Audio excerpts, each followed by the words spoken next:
Yeah. Run It Back Nation, what is good? It is your boy DJ Eastwood. This is Run It Back Philly. And we gave this a name. This is the 4-Point Play. The show that's going to be weekly right here on Run It Back Philly with my guys, Jay the Bull, Unk Dove from the Big Stepper Podcast, and Tone DeShields, the second from Chalk It Up Sports. Buy the merch so I can quit my job. Also, process complete. Joel Embiid and James Harden. Some people told me the process isn't complete until we win a ring. You're wrong. The process was losing on purpose to try to get two superstars on the same team to give us the best chance to win a championship. We did it. It took Daryl Morey saving the day, but he came in. He turned somehow Al Horford and Josh Richardson into James Harden. I don't know how he did it, but he did it. Welcome to Run It Back Philly. DJ Eastwood doesn't need your motherfucking intro. I was going to say, because one of the things was, who do you think the biggest threat to the who do you think the biggest threat is in the Eastern Conference? Now. If we're talking about the Sixers making it to the finals, who do you think the biggest threat is? I would personally have to go with Miami because they have the best defensive rating in the Eastern Conference right now, and that's part of their success. You know what I mean? And we haven't seen the James Harden, Joel Embiid thing against a top 5 defense yet. So we don't know what kind of challenges we're going to face.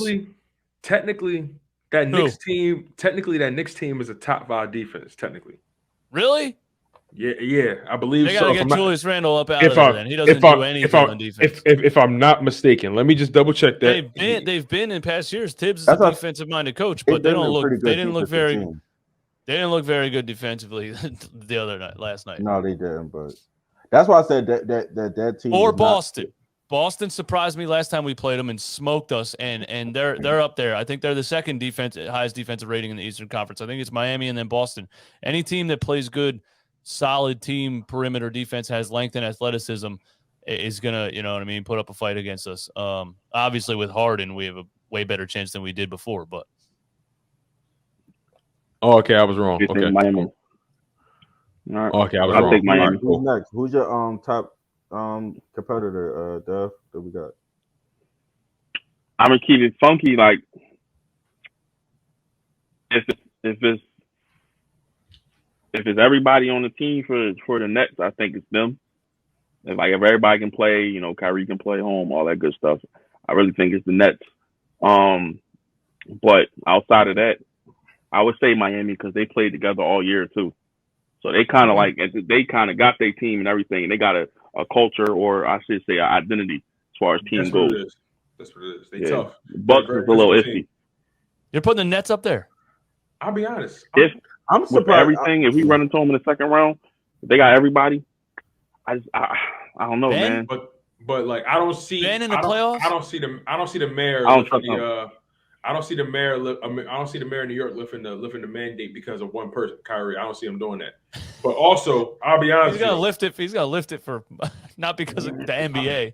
I'll be honest. I'm worried about the reigning champions a little bit because they did it, and they got that championship pedigree now. Giannis is still hungry like he always is, and they played us tough. Last time we beat them. We beat them without James Harden, and they were at full strength. But I can't help but to think about the way that team plays from a team perspective. They're a very good team, and Chris Middleton deserves a little bit more respect.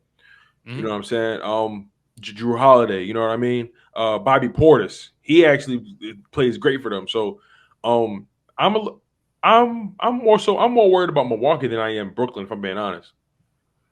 Yeah, and Drew Holiday is a great defender too. He's an All NBA defender. So you know what I mean. If there's a point guard that can at least put up a fight, try to hold his own against the Joel Embiid, James Harden pick and roll, you know what I mean. Those guys got it. I give you that, Tom. You make great points. All right, I think I might have the hottest take of the night. Uh-oh. I think the Miami Heat are frauds. I do not believe in them. I don't think it's a hot take. I think they play hard. Let me just say this: they're a hard playing team. They're a very hard playing team, and I think they take the regular season more seriously than any team right now in the NBA. And I think that's what they go out there and they play like it's a playoff game almost every night, especially at home. You look at their home record; they're 21-7, so they don't like losing at home. I think once the playoffs come in, the rotations tighten up and the defense is on them as much as they put on others, I don't think they have the like who did Tyler Hero was their saving grace the other night. He's the sixth man. He might even win the 6-man trophy. I don't know. But I don't have faith in Tyler Hero taking them through the playoffs. Jimmy Butler is a good player, an all-star, but he's not a takeover guy. He's not a superstar. That's why he needed, good guys around him. I think Lowry's the guy that added that. He's a little bit. Yeah, a veteran point guard, a veteran facilitating point guard. I don't think Lowry's on a James Harden type level or anything crazy like that. Exactly. So I'm not really afraid. I'm looking at the team. I actually watched their game on night against the Bulls, and I'm like, and they actually won that game, but I just saw a Bulls team that was struggling because of the defense and just was having an all night. I didn't really see anything from the Heat that was like, this team is really something to worry about. Like, oh man, I didn't see that. So to answer your question, I'm more worried about the Bucks, the defending champions. I think they're going to tighten up, get stronger as the playoffs come around. I'm actually a little worried about the Bulls. If everybody's back and healthy, Caruso coming off the bench, or is he in the starting lineup or he off the bench? He's starting for a second. I don't know, but look, I'll be honest. It's two teams. But I remember they had a crazy lineup. They have a good lineup when they're healthy. The Celtics, because they always seem to have our cards in the playoffs. Damn, Jay, you gotta be worried about everybody. Yeah, everybody but the Heat. So how we get them? Look, let me tell you this. Let me tell you why I'm not worried about the Heat, right? But three teams: the Bucks, I respect the Bulls, and the Celtics. Everybody else, I'm not worried about it all. I'll be honest with you, bro. I'm not worried about the Bulls in the playoffs. I'm not worried about the Heat in the playoffs. You want to know why? The highest scorer is Jimmy Butler, and he only averages 21 points a game. 21 points. I meant to say that. Jimmy Butler and Tyler Hero only averaging 20 points respect. Like they're not going to shoot you out the gym. They're going to try to out muscle you. That's what they're going to try to do. They're going to try to bully you, and keep the score and keep the score manageable. You know what I'm saying? Exactly. Yep. So I'm really not. It's certain teams that when it's all I just feel like they're pretenders. Like. I feel like the Miami Heat, they a hot story right now, no pun intended. But I'll be honest, I think they're gonna be one and done.